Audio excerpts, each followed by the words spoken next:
they would get the third kind, and the third kind is not clean at all. So it was only used to light up the oil lamps, and ironically, to make the soaps out of it as well. Now, the way that they would apply pressure is basically, you see how the stones are tied up, stones underneath are tied up to a piece of wood? So they would try and pull the stones up by wrapping the rope around the piece of wood, but the stones are very heavy, so they wouldn't be lifted up. What they would do is push this piece of wood, the big one, further down.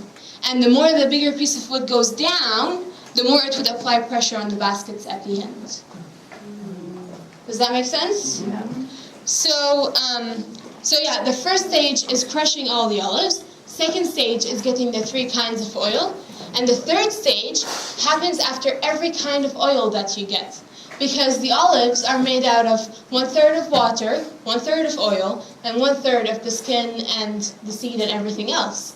So they would have to separate the oil from the rest. However, the oil is lighter than everything. And so if you mix water with oil in a cup and leave it sit for a little bit, the oil would go on top.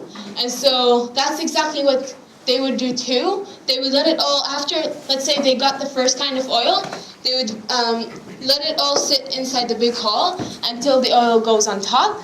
And then they would scoop it out, put it in a jar to use it. And then they would wash everything out from the hall, put the baskets back, start applying pressure, get the second kind of oil, and then do the whole thing all over again. I know it's a lot of information to take in at once, but I hope it's making sense. Yeah. Any questions so far? And it was just 3 times they did this.